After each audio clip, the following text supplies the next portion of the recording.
नमस्कार। हमारे छत्तीसगढ़ में आपका स्वागत है। मैं हूं आपके साथ भावना त्रिपाठी। रुक करेंगे प्रदेश के तमाम बड़ी खबरों की ओर।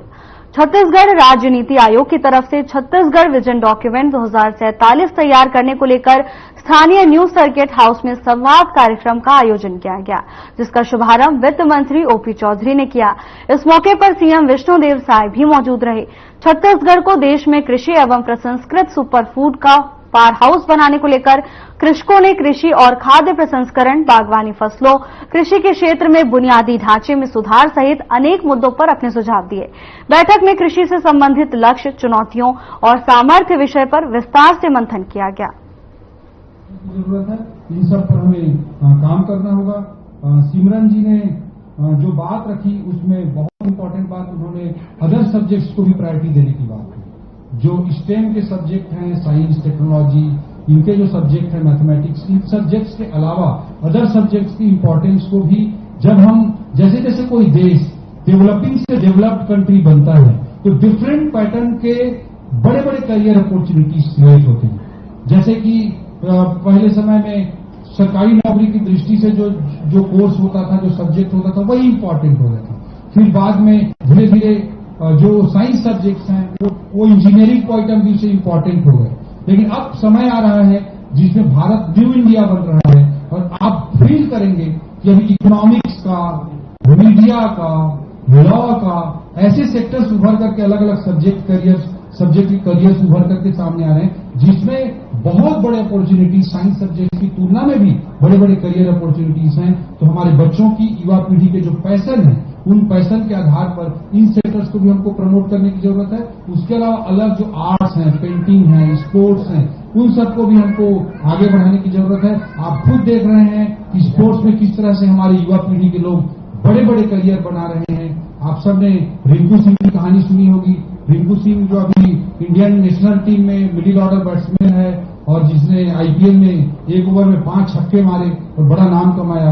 उसके घर में बहुत गरीबी के हालात थे और एक दिन उसके घर वालों ने साफ मना कर दिया, तुम कोई भी नौकरी करो और तुमको क्रिकेट छोड़ना है। वो बेचारा नौकरी खोजने के लिए गया, कानपुर या किसी यूपी के किसी शहर का रहने वाला है, तो नौकरी खोजते खोजते गया तो एक कोचिंग संस्थान में गया था। उस कोचिंग संस्थान में उसको नौकरी मिली थी पोछा लगाने। अपने खुद उसने यूट्यूब में स्वीकार किया है, उसको पोछा लगाने की नौकरी मिली थी और उसने कहा कि ये तो नहीं करूंगा चाहे जो हो जाए। और फिर वो क्रिकेट खेलता रहा और आज वो एक अच्छा क्रिकेटर बन गया। यशस्वी जायसवाल की कहानी आप सब जानते हैं, उसके जीवन की पूरी गाथा। आज इंडियन टीम का ओपनर बैट्समैन है। उसने क्रिकेट के लिए बॉम्बे गया अपने पिताजी के साथ। बॉम्बे में उनके पास रहने के लिए नहीं रहा तो चाल में रहा, प्लेटफॉर्म पे रहा, फुटपाथ पे रहा। उसने गुपचुप तक बेचे और आज युवावस्था में इंडियन टीम का ओपनर बैट्समैन है, डबल सेंचुरी मार चुका। तो इस तरह के बड़े बड़े स्पोर्ट्स अपॉर्चुनिटीज, स्पोर्ट्स करियर, ये सब एक डेवलप्ड छत्तीसगढ़ में, डेवलप्ड इंडिया में उभर करके सामने आएंगे। तो उनके हिसाब से भी हमको चीजों को आगे बढ़ाने की जरूरत है। तो निश्चित रूप से इससे हमारी युवा पीढ़ी को एक नई ऊंचाई तक हम पहुंचा पाने में सफल होंगे। अंकित जैन जी ने जो इंडस्ट्री पॉइंट ऑफ व्यू से जो बातें रखी, बहुत ही डीप थॉट वाली बातें हैं, बहुत फ्यूचरिस्टिक और विजनरी बातें हैं। मैं उनको बहुत कंग्रेचुलेट करना चाहूंगा। और आप जो भी कर रहे हैं उसमें आदरणीय मुख्यमंत्री जी की ओर से आपको हमेशा सपोर्ट मिलेगा, हमारी सरकार की ओर से पूरा सपोर्ट मिलेगा। और मैं आपसे रिक्वेस्ट करूंगा कि आप मेरे से नंबर कॉन्टेक्ट शेयर करें और आपसे I will be like to be in touch with you, आपके साथ मैं बना रहना चाहूंगा। और बहुत अच्छी अच्छी बातें आपने एम्प्लॉयबिलिटी की, लैंड अवेलेबिलिटी की, इन सब बातों पर बहुत अच्छे तरीके से आपने बातें रखी हैं। हम सब आदरणीय मुख्यमंत्री जी के नेतृत्व में, उनके मार्गदर्शन में चीजों को आगे बढ़ाने के लिए काम करेंगे।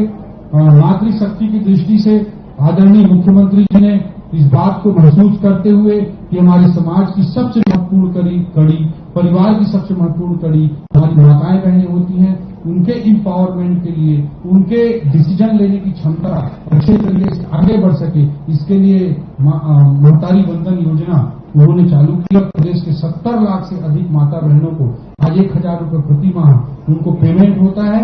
और ये पूरे भारतवर्ष के किसी भी प्रदेश में माताओं बहनों की इतनी बड़ी योजना नहीं है, जो उनके स्वाभिमान के लिए बहुत जरूरी था।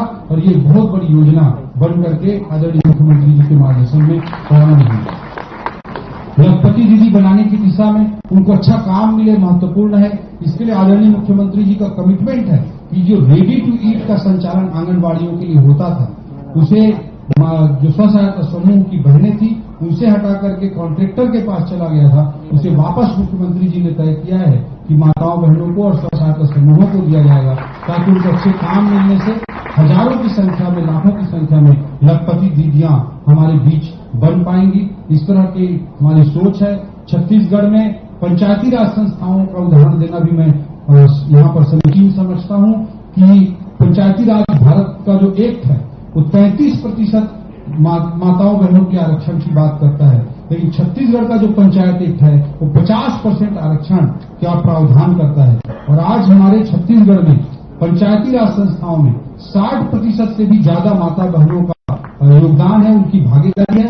अनेक पदों पर 60% से अधिक माता बहनें, पुरुषों से ज्यादा भागीदारी पंचायती राज संस्थाओं में माताओं बहनों की हो रही है, जो माताओं बहनों के सशक्तिकरण की दृष्टि से, वुमेन एम्पावरमेंट की दृष्टि से बहुत ही महत्वपूर्ण है। इस तरह के सारे कामों को निश्चित रूप से आगे बढ़ाने के लिए आदरणीय विष्णुदेव साय जी के नेतृत्व में हमारी सरकार समर्पित है और आप सबने अपना बहुमूल्य समय दिया है।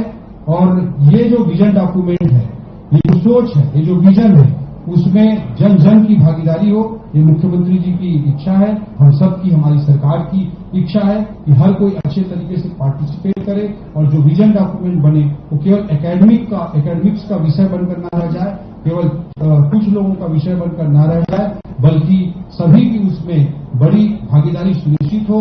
इस चीज को हम ध्यान रखने की पूरी तरह से कोशिश कर रहे हैं। और इस साल के बजट भाषण में वित्त मंत्री के रूप में आदरणीय मुख्यमंत्री जी के निर्देश पर मैंने ऐलान किया था कि अमृतकाल छत्तीसगढ़ विजन @2047 ये विजन डॉक्यूमेंट हम बनाएंगे और 1 नवंबर सन 2047 को छत्तीसगढ़ की जनता जनार्दन को हम समर्पित करेंगे। ये काम, ये प्रोसेस बहुत अच्छे तरीके से सभी लोगों के पार्टिसिपेशन से आगे बढ़ रहा है।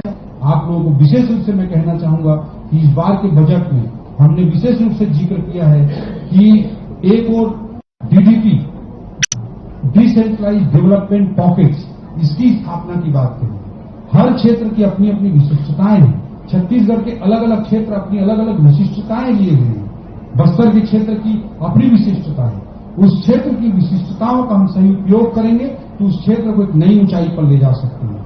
हम बात करते हैं, जैसे कि अभी हम माताओं बहनों की बात कर रहे थे, नारी सशक्तिकरण की बात कर रहे थे, तो उस पे भारत का जो लिंगानुपात है, देश का औसत लिंगानुपात 2011 की जनगणना के अनुसार 943 है, जबकि छत्तीसगढ़ का लिंगानुपात 989 है और वो भी बस्तर जैसे क्षेत्रों का लिंगानुपात 1000 से भी अधिक है। उस समाज में माताओं बहनों को विशेष सम्मान है, उनके आधार पर वो समाज चलता है। इस तरह के बहुत सारी अच्छे बिंदु हैं जिसे तथाकथित रूप से पिछड़ा कह करके इग्नोर किया जाता है, उसे इग्नोर नहीं होने देना है। उस ताकत को हमको टैप करना है, तब हम सही मायने में विजन डॉक्यूमेंट बना पाएंगे और 2047 तक विकसित छत्तीसगढ़ बना पाएंगे।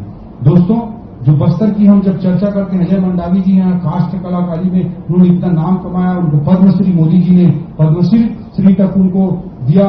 बस्तर की उन विशिष्टताओं का अगर आर्थिक संबलीकरण के लिए हम उसका उपयोग करें तो हम बस्तर को एक नई ऊंचाई पर पहुंचा सकते हैं, इसमें कोई संदेह नहीं। इसी तरह सरगुजा क्षेत्र की अपनी अलग विशिष्टताएं हैं, मैदानी छत्तीसगढ़ की अपनी विशिष्टता है, जो रायपुर, नवा रायपुर, बीरगांव, दूर, भिलाई, राजनांदगांव, इन क्षेत्रों को जोड़ करके स्टेट कैपिटल रीजन बनाने की दिशा में हमारी सरकार आदरणीय मुख्यमंत्री जी के नेतृत्व में सोच रही है, ताकि इसे अर्बन ग्रोथ इंजन के रूप में इस सेक्टर को डेवलप किया जा सके, जहां मैन्युफैक्चरिंग के अच्छे अपॉर्चुनिटीज हो। सर्विस सेक्टर जो हमारी जीडीपी में मात्र 35% की भागीदारी निभा रहा है, जबकि भारत में 55% की औसत भागीदारी निभाता है, उस सेक्टर को हम आगे बढ़ा सकें। आपने अभी देखा होगा कि करीब 3-4 महीना पहले हमने पहला अनुबंध आदरणीय मुख्यमंत्री जी की उपस्थिति में, नवा रायपुर के मंत्री होने के नाते मैं बताना चाहूंगा कि हमने आईटी सेक्टर को लाने का पहला एग्रीमेंट किया आदरणीय मुख्यमंत्री जी की उपस्थिति में, उनके मार्गदर्शन में। और मात्र 2 महीने के भीतर आप वहां पे आईटी में जॉब करते हुए भी कुछ युवाओं को देख पाएंगे। आईटी सेक्टर सर्विस सेक्टर को बढ़ावा देने के लिए बहुत महत्वपूर्ण है और आईटी सेक्टर को हम नहीं ला पा रहे थे, उसे नवा रायपुर में ला पाने की स्थिति में है। वेडिंग डेस्टिनेशन के लिए नवा रायपुर एरिया को बहुत तेजी से विकसित किया जा रहा है। जो हेल्थ केयर डेस्टिनेशन है उसके लिए आदरणीय मुख्यमंत्री जी के मार्गदर्शन में हम प्लानिंग कर रहे हैं। ये सारी चीजों को हम सफलतापूर्वक करेंगे। टेक्नोलॉजी का ज्यादा से ज्यादा उपयोग सुनिश्चित करेंगे, हर क्षेत्र को महत्व देंगे और आप सभी लोगों की ताकत से आदरणीय मुख्यमंत्री जी के नेतृत्व में हम विकसित छत्तीसगढ़ के लिए 1 नवंबर तक एक शानदार विजन डॉक्यूमेंट भी तैयार करेंगे और 2047 तक विकसित छत्तीसगढ़ भी तैयार करेंगे, जो भारत को आदरणीय मोदी जी 2047 तक विकसित राष्ट्र बनाने के लिए बड़े बड़े निर्णय ले रहे हैं, कड़े कड़े कदम उठा रहे हैं, जो राजनीतिक रूप से कई बार लोगों को पसंद भी नहीं आता, उसके बावजूद वो इस तरह के निर्णय ले रहे हैं। उनके साथ हम कदम से कदम मिलाकर छत्तीसगढ़ आगे बढ़ने के लिए तैयार है।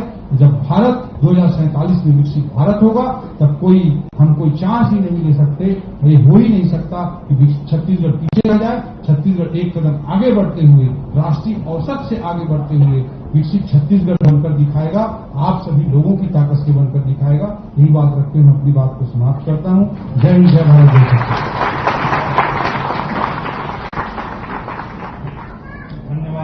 माननीय मंत्री महोदय जी, आपके सतत निर्देशन से राज्य नीति आयोग द्रुतगति से काम कर पा रहे हैं, जिसके मार्गदर्शन के लिए हम सभी उत्सुक हैं। आज के कार्यक्रम के मुख्य अतिथि माननीय मुख्यमंत्री जी छत्तीसगढ़ शासन, ऐसे प्रदेश के मुखिया जो कि राज्य नीति आयोग के अध्यक्ष भी हैं। महोदय, हम आपसे अनुरोध करते हैं कि आप हम सभी को अपने विचारों से अनुग्रहित करने का कष्ट करें।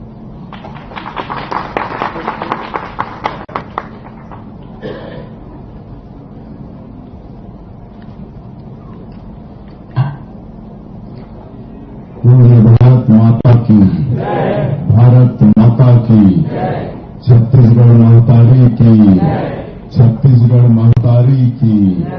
नरेंद्र मोदी जिंदाबाद, नरेंद्र मोदी जिंदाबाद। आज अमृतकाल छत्तीसगढ़ विजन 2047 तैयार करने की दृष्टि से राज्य नीति आयोग द्वारा आयोजित आज के संवाद कार्यक्रम में मंच में विराजमान हमारी सरकार के वित्त योजना विभाग के मंत्री सम्मानित श्री ओपी चौधरी जी, हमारे प्रदेश के सीएस श्री अमिताभ जैन जी, मंच में विराजमान डॉक्टर के सुब्रमण्यम जी, श्री अनूप श्रीवास्तव जी, हमारे सचिव श्री राहुल भगत जी, अंकित आनंद जी, धीरेन्द्र तिवारी जी, राज्य नीति आयोग के सभी अधिकारीगण और इस संवाद कार्यक्रम में उपस्थित प्रदेश भर के जसपुर से लेकर बस्तर और सरगुजा से लेकर राजनांदगांव तक सभी युवा, कृषक, महिला और प्रबुद्धजन और मीडिया के साथीगण,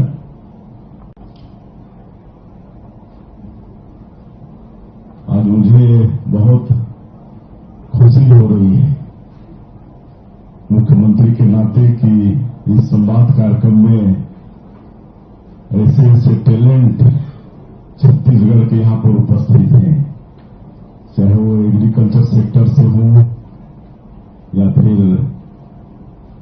युवा सेक्टर से हो या महिला हो या हमारे प्रबुद्धजन हो। वास्तव में मुझे बड़ी खुशी हो रही है और इस संवाद कार्यक्रम में आप सभी लोगों का बहुत बहुत स्वागत, बहुत बहुत अभिनंदन। आप सबको मालूम है कि हमारा ये देश प्राचीन काल में विश्व गुरु कहलाता था, सोने की चिड़िया ये देश कहलाता था। और आज हमारा सौभाग्य है कि हमारे देश को श्री नरेंद्र मोदी जी जैसा प्रधानमंत्री मिले हैं, जो 140 करोड़ देशवासियों को अपना परिवार मानते हैं और रात और दिन देश की चिंता करते हैं। 24 घंटे में 18 घंटे काम करते हैं और सबका साथ, सबका विकास, सबका विश्वास और सबका प्रयास, इसको मूल मंत्र मानते हुए रात और दिन देश के लिए काम करते हैं। आज तीसरी बार लगातार प्रधानमंत्री का दायित्व संभाले हैं। पिछले 10 वर्षों में आप लोगों ने देखा, जब 2014 में वो पहली बार इस देश के प्रधानमंत्री बने तो हमारा ये देश आर्थिक दृष्टिकोण से 11वें स्थान पर था दुनिया में, लेकिन अपने 10 वर्षों के अथक परिश्रम के कारण आर्थिक क्षेत्र में 5वें स्थान पर लाके खड़ा कर दिए। और जब तीसरी बार प्रधानमंत्री बने हैं तो उनका संकल्प है कि आने वाले 5 वर्षों में 2029 तक इस देश को आर्थिक क्षेत्र में तीसरी सबसे बड़ी ताकत दुनिया का बनाना है।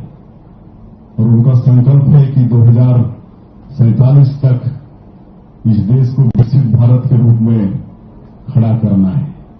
और उसमें हम लोगों को भी सहयोग करना है, छत्तीसगढ़ को भी सहयोग करना है, क्योंकि सबके सहयोग से ही 2037 तक हमारा ये देश विकसित भारत के रूप में खड़ा हो पाएगा। और हम लोग भी संकल्प लिए हैं कि 2047 तक हम अपने प्रदेश को विकसित छत्तीसगढ़ के रूप में खड़ा करेंगे। और इसके लिए सबका सहयोग आवश्यक है। और इसी निमित्त हमारा ये नीति आयोग ये एक्सरसाइज ये कर रहा है। हर वर्गों से मुलाकात, संवाद, और उसी तारतम्य में आज का ये कार्यक्रम भी आयोजित है, जिसमें आप सब लोग प्रतिभा जो छत्तीसगढ़ के सब लोग आप लोग यहां पर उपस्थित हुए हैं। और ये तीसरा सत्र है, इसके पहले 2 सत्र चल चुका है। और मुझे मालूम है कि 2 घंटा 2.5 घंटा आप सब लोग विस्तार से चर्चा किए हैं। हमारे अन्नदाता किसान बंधु भी एग्रीकल्चर सेक्टर की चर्चा किए हैं। हमारे युवा जो छत्तीसगढ़ के कर्णधार हैं, और दुनिया में हमारे देश को सबसे युवा देश कहा जाता है, और है भी। सबसे ज्यादा युवा हमारे देश में रहते हैं, और छत्तीसगढ़ में हमारा सबसे युवा प्रदेश है। और मातृशक्ति माताएं बहनें भी आधी आबादी आज माताओं की है। और कैसे कैसे उन लोग टैलेंट हैं। अब कोंडागांव की बहन कृषि में कितनी उनकी रुचि है, और ऑर्गेनिक खेती करने में। मैं भी किसान पुत्र हूं, तो मुझे भी खेती में बहुत रुचि है। और आज भी मैं जब गांव जाता हूं, पहले सांसद मंत्री था तो जाते ही था खेत, लेकिन आज मुख्यमंत्री के रूप में भी जब महीना में 1 दिन जाता हूं तो 1-8 घंटे में अपने खेत जाता हूं, देखता हूं फसल वगैरह। इतनी रुचि हमको भी। और बड़ा विस्तार से चर्चा आप लोगों ने किया है,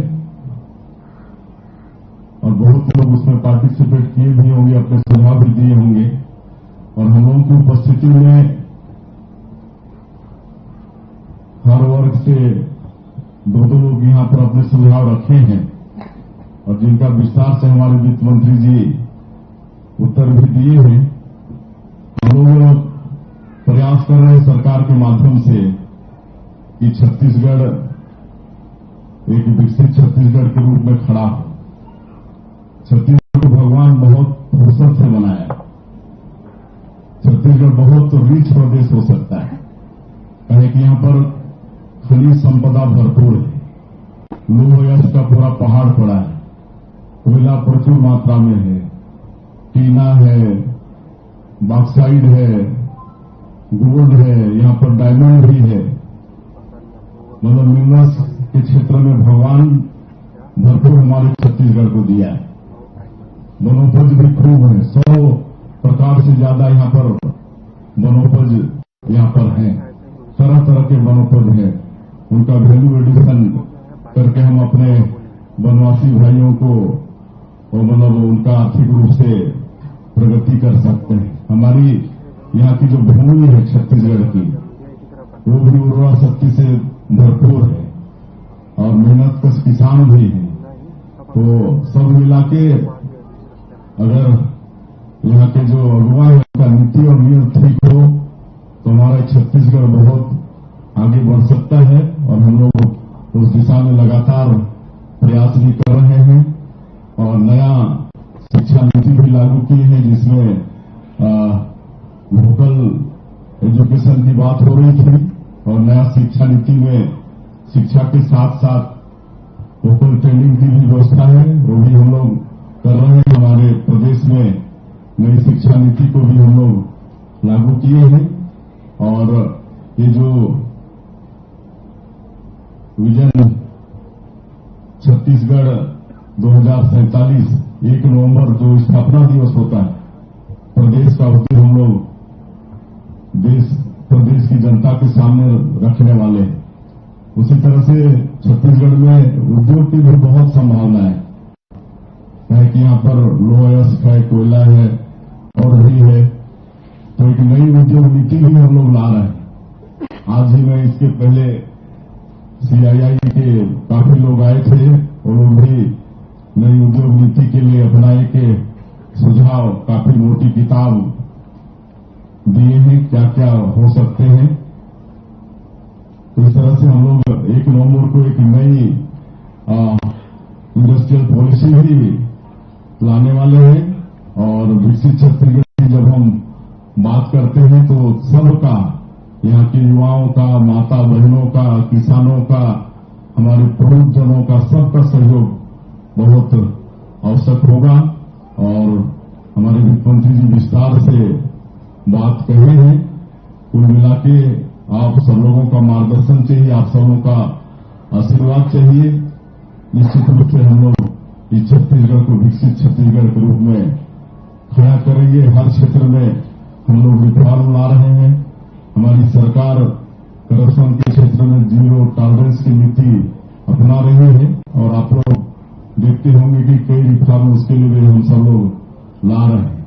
यहाँ एक बात ड्रोन दीदी के बहन प्रश्न की थी कि कहाँ, तो एक तकनीकी विश्वविद्यालय है भिलाई में, तो वहां पर ट्रेनिंग की वहां पर व्यवस्था है, जिनको भी मतलब ड्रोन, वैसे तो आदरणीय नरेंद्र मोदी जी का भी जब तीसरी बार प्रधानमंत्री बने हैं तो अभी की जो मोदी की गारंटी है उसमें भी 3 करोड़ लखपति दीदी बनाना है, जिसमें ड्रोन दीदी भी एक प्रमुख हिस्सा है।